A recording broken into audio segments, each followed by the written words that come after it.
안녕하세요, 전인구입니다. 이번 시간에는 슈퍼사이클에 대해서 알아보도록 할 거예요. 슈퍼사이클을 맞춰야지만 주식 투자에서 성공할 수 있습니다. 그래서 사이클의 종류, 그리고 우리는 언제 투자하는 게 가장 유리할지를 한번 알아보도록 할게요. 우선 사이클의 패턴에 대해서 한번 설명해 보도록 하겠습니다. 기본적으로 사이클이라는 거는 좋아졌다가 나빠졌다가, 좋아졌다가 나빠졌다가를 반복하는 거를 사이클이라고 하죠. 그럼 제일 먼저 사이클이 좋아지려면 어떤 게 있어야 되느냐? 기본적으로 시작은 무관심에서 시작합니다. 무관심이에요. 사람들이 아무런 관심을 가지지 않아요. 보통 이때 투자하면 좋지만 우리도 어떤 주식이 좋은지를 알아내기가 어려운 타이밍입니다. 그래서 이때 공부를 하면 좋겠죠. 그 다음은 뭐냐면 이제 언론이라던가 이슈를 타기 시작하죠. 최근 같은 경우는 이제 뭐 NFT 같은 경우가 이제 언론과 이슈를 타기 시작했는데 그 전에 샀더라면 굉장히 좋을 수 있었겠죠. 하지만 이미 언론과 이슈를 타고 나서 주가는 뭐 한 3배에서 뭐 20배까지 상승을 하게 됩니다. 왜 그러냐? 대중이 관심을 갖기 시작했거든요. 대중의 관심은 고르게 가지 않습니다. 특정 몇몇에 집중돼요. 집중됐다가 분산됐다가 집중됐다 분산됐다를 하는데 언론과 이슈에서 조명을 받았을 때 대중의 관심이 여기로 다 몰립니다. 그럼 반대로 뭐냐면 대중의 관심이 여기에 쏠렸을 때 오히려 또 다른 것들이 잠시 비어요. 다시 다른 곳이 무관심이 되면서 그러면 우리는 투자 어떻게 할 수 있느냐? 대중의 관심이 언론과 이슈에 쏠렸을 때 잠시 관심이 빠진 것들, 좋은 게 뻔한데 관심 때문에 잠깐 빠진 것들에 투자할 수 있다는 거죠. 어쨌든 이런 대중의 관심이 결국 무엇을 한다? 가격을 결정하게 되는 겁니다. 가격을 결정하는 거고요. 그러면 이제 어떤 일이 벌어지느냐? 대중의 관심이 집중돼서 들어왔어요. 이 가격을 올리다 보니까 어느 순간 힘들다라는 걸 느껴집니다. 한계를 느껴요. 한계. 왜? 더 들어올 사람이 없기 때문에. 이미 벌써 좋다는 거 다 알아요. 그래서 투자할 수 있는 여력을 가진 사람들은 다 들어왔어요. 가격이 가장 비싼 시점이 된 거죠. 한계가 왔습니다. 이제 안 올라요. 그럼 어떻게 되느냐? 여기서 사람들이 실망을 하고 우리가 말하는 엑시트가 벌어지기 시작하죠. 탈출을 합니다. 그러면 당연히 어떻게 될까요? 가격이 떨어지게 되겠죠. 가격 하락. 이 과정을 거치는 게 사이클의 패턴입니다. 아마 거의 모든 재테크가 이런 패턴을 보인다라고 할 수 있어요. 물론 이런 사이클을 무시하는 투자들도 있죠. 보통 워렌 버핏이 투자하는 주식들 같은 경우는 이런 형태가 아니라 계속 관심을 받고 꾸준히 상승하는 형태. 지금도 좋은데 앞으로도 꾸준히 좋아질 수 있는 주식들. 이런 쪽에 투자하는 게 버핏의 스타일이고요. 보통 이제 뭐 피터 린치라던가 일반적인 사람들이 뭐 돈을 벌었다, 뭐 아니면 슈퍼개미가 됐다, 뭐 부자가 됐다 하는 경우들은 이런 패턴으로 투자했을 때 부자들이 많이 나옵니다. 왜? 많이 오르거든요. 단기간에 가장 큰 돈을 벌 수 있는 방법 중에 하나이기 때문에 대부분의 재테크들은 이렇게 된다.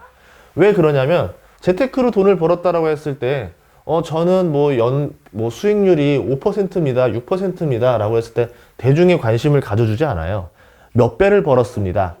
얼마나 단기간에 돈을 많이 벌었습니다. 했을 때 대중의 관심이 간다라는 거죠. 그럼 대중들은 결국 뭐다? 이런 사이클 투자에 선호하게 되고 사이클 투자의 패턴을 가지는 것들에 돈이 들어온다라는 거죠.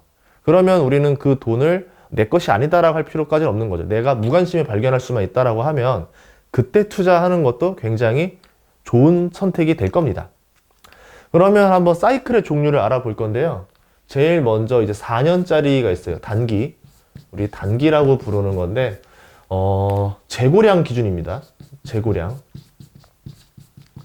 이거를 우리가 키친 사이클이라고 하죠. 키친. 부엌이다 라고 하는 겁니다.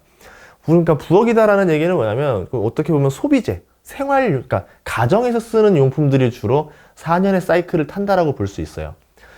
재고는요, 재고가, 보통 기본적으로 이제 공장들은 다 재고를 가지고 있죠. 근데 어느 날 갑자기 좀 경기가 좋아지기 시작합니다. 아니면 좀 수요가 늘기 시작해요. 수요가 증가를 해요. 수요가 증가하니까 어떻게 될까요? 재고가 감소하죠.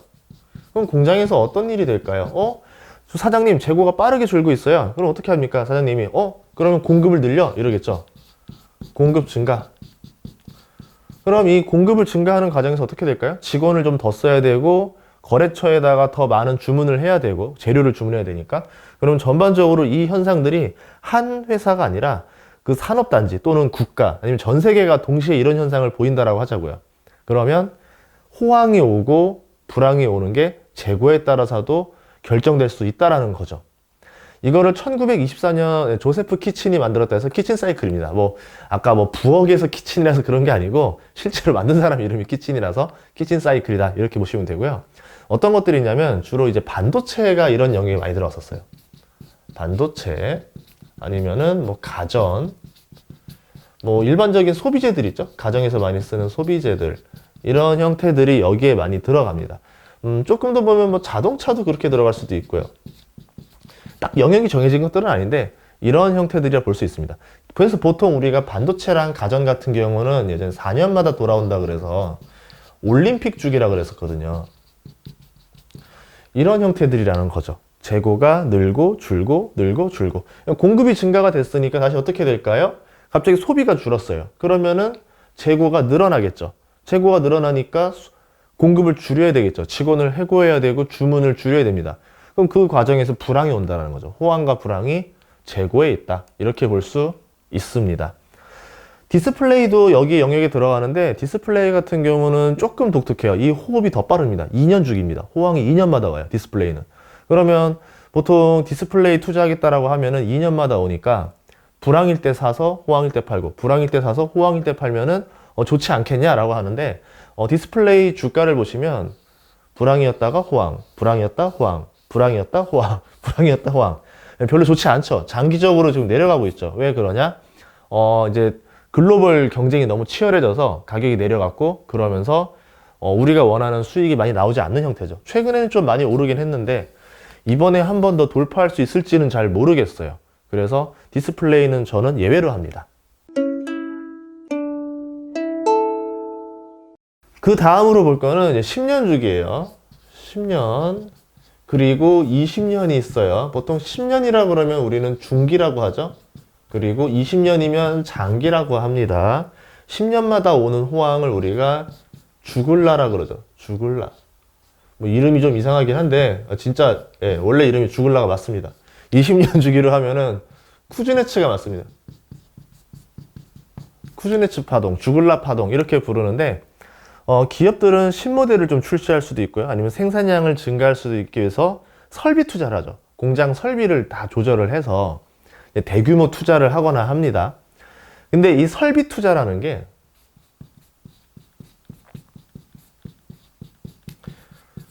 굉장히 리스크가 커요. 기업의 운명을 걸어야 되는 거죠. 일반적으로 반도체 영역 같은 경우도 설비 투자의 영역으로도 설명이 되는데요. 설비를 투자하기 위해서 1년에 10조, 20조의 돈을 투입한다라는 겁니다. 기업이 그 한 해에 번 돈을 거의 다 투자할 정도로 계속 투자를 해야지만 운영이 되는 사업들이 이제 보통 반도체 같은 경우고요. 이제 그 외에 다른 사업들 보면은 화학이라던가 정유라던가 이런 경우 보면은 한번 대량 투자를 하죠. 설비 투자, 자동차라던가 이렇게 투자해서 큰 돈을 한번 투자해가지고 나중에 여기서 뭐 합니까? 생산량이 늘고요. 단가가 늘어나요. 왜? 신제품이 나왔잖아요. 예를 들어서 전기차에 설비 투자를 해가지고 전기차 생산량을 늘렸고 전기차 단가를 비싸게 받을 수가 있습니다. 그러면 기업은 이익이 늘겠죠. 그럼 당연히 어떻게 될까요? 나중에는 주가가 상승하고 이익이 늘어나고, 이러면서 이 기업은 다시 뭐 해요? 여기서 나오는 이익을 가지고 또 한 번 설비 투자를 하고 생산량 늘리고 단가 늘리고 또 한 번, 또 한 번, 또 한 번. 이게 보통 10년의 사이클을 탄다라는 거죠. 근데 이 문제가 뭐냐면은 기업들이 언제 설비 투자를 할까요? 이 재테크에서 개인들이 하는 실수도 기업들이 하는데요. 내가 돈이 있을 때, 내가 돈이 잘 벌릴 때 보통 설비 투자를 합니다. 그러니까 설비 투자를 해야 되는 타이밍에 설비 투자를 하는 게 아니라 그냥 내가 돈이 있을 때, 내가 잘 될 때, 그냥 나 위주로 생각을 해버리는 거죠. 그럼 어떻게 될까요? 보통은 내가 돈이 여유가 있고 내가 지금 잘 나간다라는 거는 상대방도 돈이 많다는 얘기예요. 이때는 보통 우리가 뭐라 부르냐? 호황이라고 합니다. 그래서 호황에 투자하는 곳들이 많아요. 호황에 설비 투자를 해버립니다. 모두가, 경쟁사가. 자, 돈 많다라고 하면서 뭐 현대, 도요타, 뭐 테슬라, 뭐 폭스바겐, 뭐 벤츠, 뭐 너나 할 거 없이 그냥 다 투자하는 거야, 설비 투자에.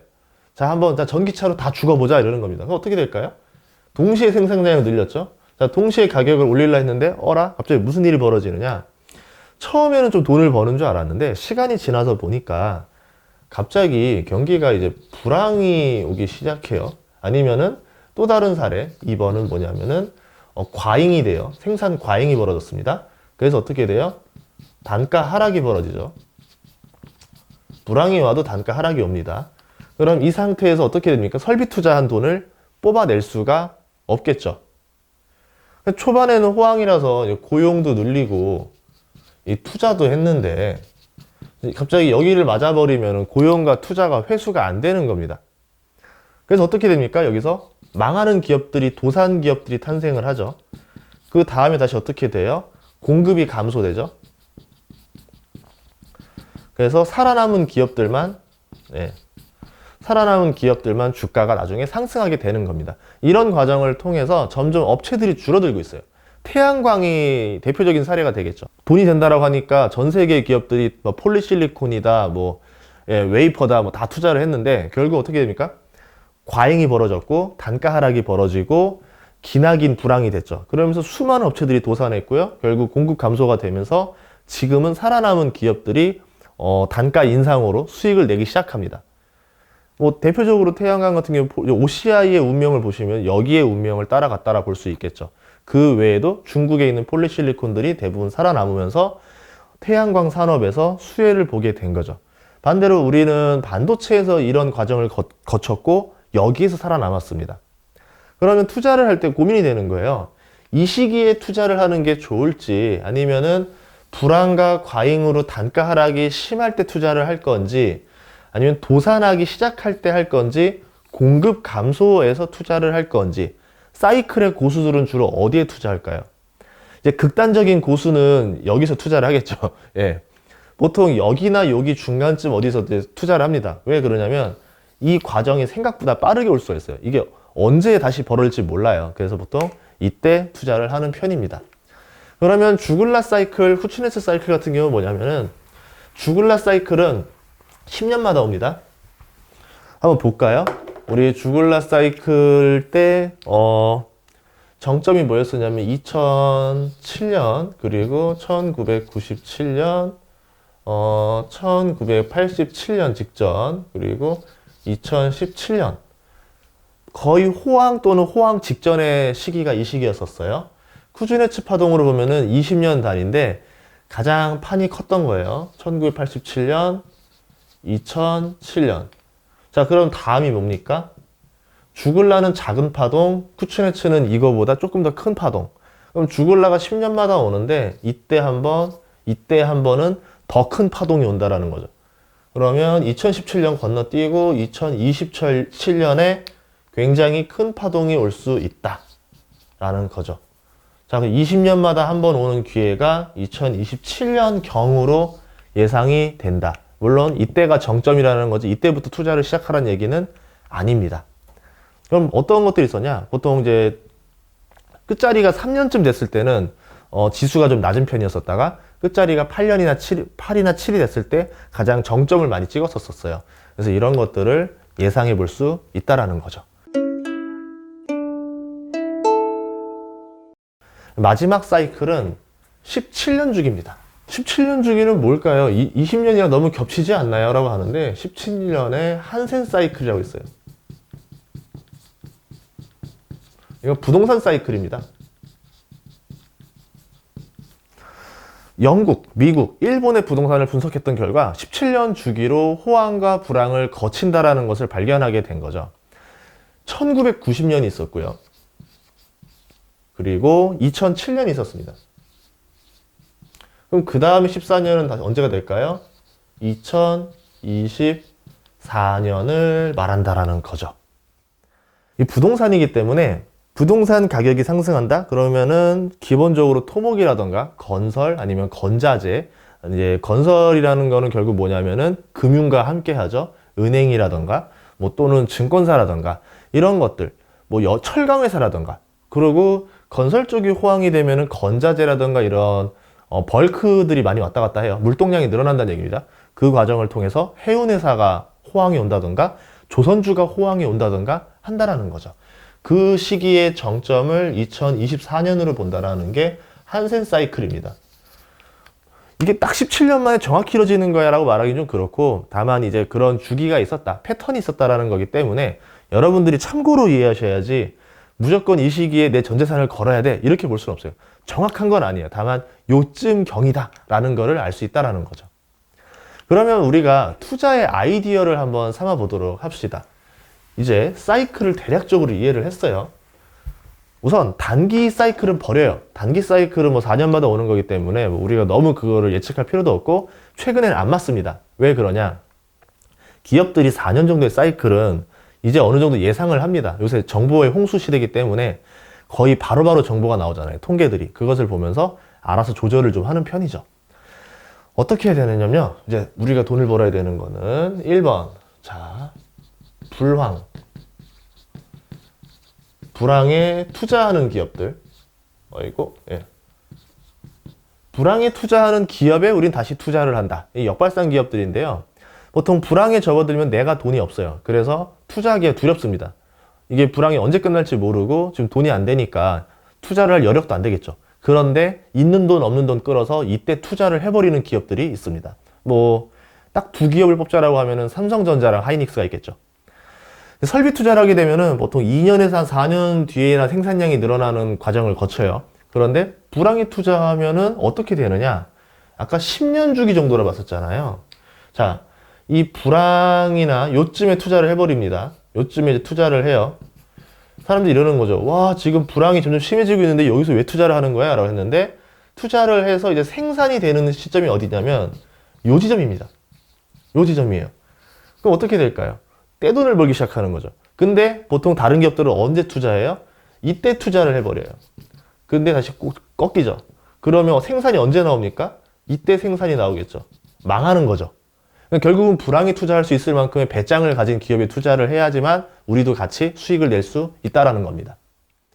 그래도 우리가 리스크를 관리하기 위해서 여기서 뭘 고려하셔야 되냐면은 시장 점유율이 이제 크다라든가 증가하고 있는 기업, 여기에 매출 이익이 증가하고 있으면서도 불황에 투자를 과감하게 하는 기업이라더라. 이렇게 투자를 하면은 우리가 뭐 만약에 대한 대비를 할 수 있겠죠. 잘못된 사례가 나올 수도 있는 건데 태양광 같은 경우가 한 2007년, 11년에 정점을 찍고 이렇게 내려갑니다. 불황이 끝나겠지. 투자를 늘렸어요. 근데 생산을 하려 했는데 더 상황이 안 좋아졌어요.